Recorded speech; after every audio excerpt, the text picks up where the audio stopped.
What's up guys, this is Forsaken. I'm gonna be making a gold making guide. I'm gonna show you guys how to make gold, and yeah, let's get going. So firstly, I'm gonna start with you're gonna need to have your level 3 in. So it's gonna look somewhat like this. So when you get your level 3 in, you talk to this troll right here, and what you're gonna need to do, okay, I can't go back to it, you go under traits and then you have to find treasure hunter, and when you find that, she will give you like 3 choices of people that have the treasure finder trait, and then what you do is you check their abilities as well. You check in your followers to see how many of them you have, which one you would want to fill up, and then after you hire the follower, you will have them and they will stay with you forever. Just make sure you don't overdo the abilities, because I've done that before where I had, like, for example, 9 times battle followers, and I really didn't need that. So just choose which one you need to fill it. Alright, so right after that, when you get your followers, you can only hire them once a week. So if you can only hire them once a week, that means in a month you can only have 4. But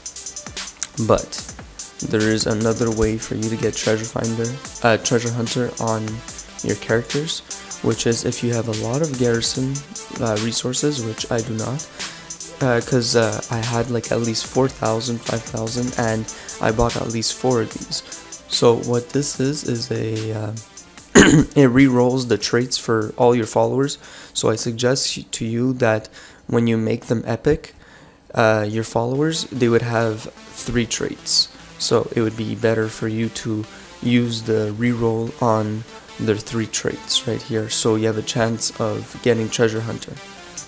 Like, for example, I got it on this guy, Goldmane. And yeah, that's pretty much it for that. You have your 2 ways of making gold right here. You have your garrison missions. So as you see right here, like I'm already in progress of some, but the reason why I said that you need your end level 3 is because you have a chance that once a week you have a gold mission that will reward you 1,000 gold. Like, instead of 60, it's going to be a 1,000.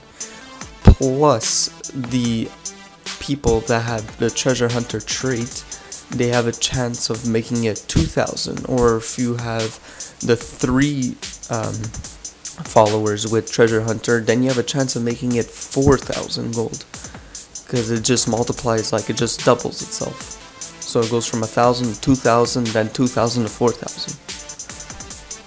Not only can you get it from your garrison missions, you can get also from your naval missions. See, like 325 gold. And as soon as I finish this one, which is in 2 minutes, it's going to discover this whole area.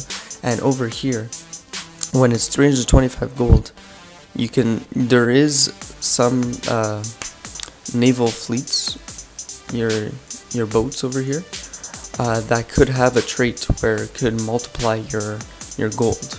So I would suggest you to do as much of these missions as possible. And yeah, that's step number 1 of making gold. Your second way of making gold is pretty simple. After you complete quite a few missions, you will get some crates. I don't have some in my bag at the moment, but they're called savage crates. Oh, let me see if I get one from here. Nope, I do not. But you get these crates and you right click to open them, but you can only open them at your salvage yard. Sorry, I called them savage crates.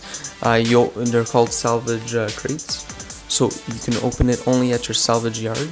They will most likely drop like raw scraps, but not only raw scraps, they can drop green and blue, and if lucky, epic gear.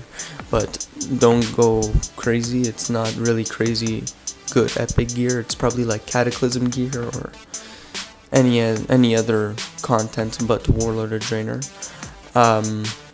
After you do that, you right click on him, you sell the raw scraps, and then if you'd like, you can sell all the items. You can make a good like 100 to 200 gold, or if you want to, if you have item level 9, if you have level 90 gear to 100, you can disenchant them for some dust, and then you can talk to, her. Makes trade 5 Draenor dust for a fractured temporal crystal. Then after, when you open that, you get, do I have any? Yeah, you get some of these fractured, combine 10 to make 1 temporal crystal. These temporal crystals that sell on my server on Zul'jin for at least 150 gold. So if you don't need any enchants at all, like you go buy them off the auction house cheap, you can do that. But if you're doing this, you know, it's just extra gold, and yeah, it's pretty good. Okay, so that's the second thing. Third thing, old content raids.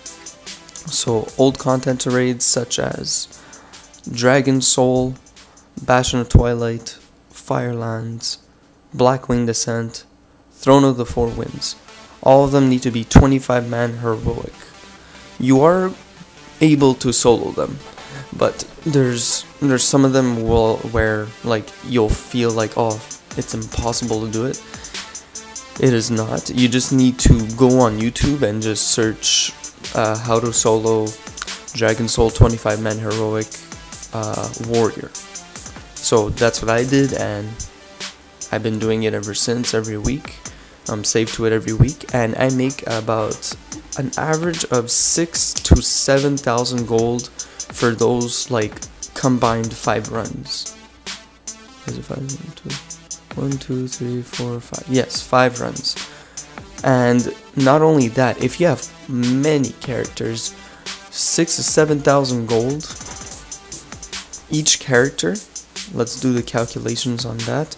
So let's just say it's 6.5 times, let's say you have 9 characters, that's 58,000 gold, 58,500 gold.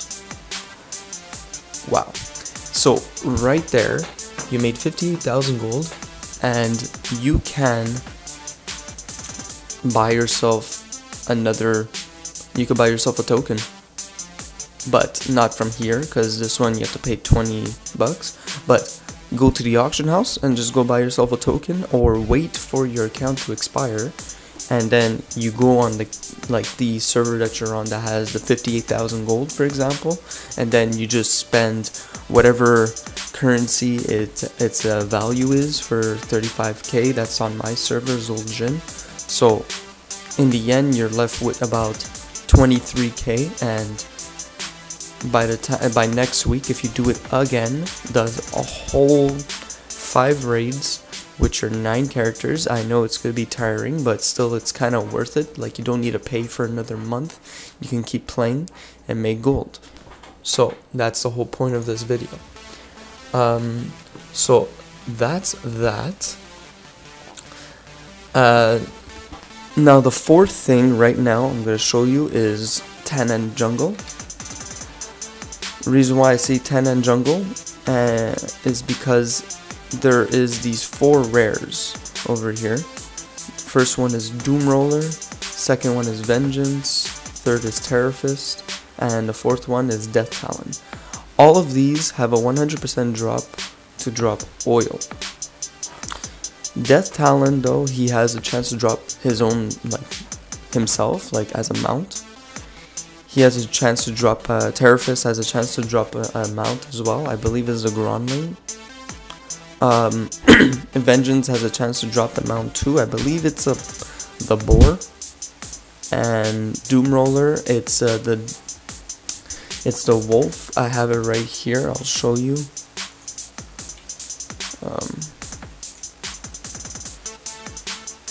Where is it? There it is, the Warsong Direfang. So it looks like this. Pretty cool mount. And yeah, you can get all those. But that's not what's gonna make you gold. What's gonna make you gold is by killing these 4 elites that you can only do once per day. Has a chance of dropping these Medallion of the Legion. So what it does is that it gives you 1,000 rep for all the factions. And you get those medallions and you sell them in the auction house for, in my server it sells for 2.5k, if lucky 3k, but if you have about, 10 of them, that's, if you have 10 of them and they sell for 3k, that's 30,000. That's pretty good right there. Now moving on to the 5th thing is pretty simple. It's professions and Fellblight / Savage Bloods. So Fellblights, what I would suggest you to do is that you go to Tanan Jungle, and for example, with the amount of characters that you have, let's say you have 9 characters, you go to Throne Kill Jaden, and you need to go kill Supreme Lord Kazakh. And when you kill him, you have a chance of getting epic gear, but not only that, you get Fellblight, and it has a chance to drop at least from 5 to 15.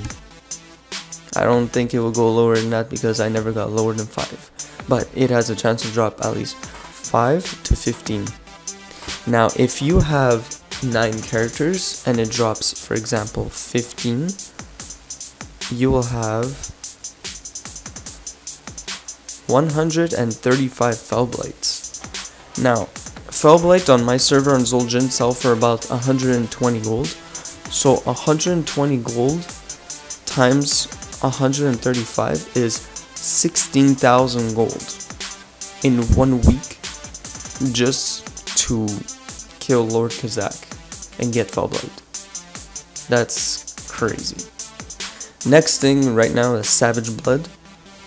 Savage Blood, how I get it usually is like whenever I'm just killing mobs or doing my herbalism and my mining and my garrison, I get these primal, oh, let me look where they are, I'll show you them. I get primal spirits, and you need to exchange at least 25 primal spirits to this NPC right here, this vendor, and you exchange 25 for 1 Savage Blood. These Savage Bloods, they sell for at least, again, 120 gold on Zul'jin server, but they could sell for more on other servers or less, depending. But point being, if you have 9 characters that have a lot of primal spirits and you buy as much Savage Bloods as possible, go sell them in the auction house, and you could probably make the same amount of gold as you made with the Fellblights, but depending on how much primal spirits you have. Alright, and now finally, professions.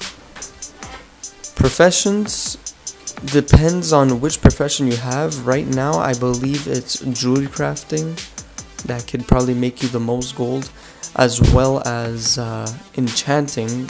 That was my gold making guide. It was actually my first video. I am actually pretty nervous of saying this, but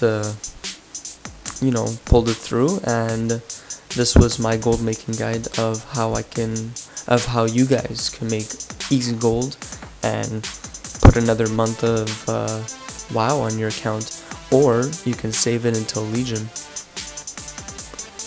Anyhow, thank you and have a good day.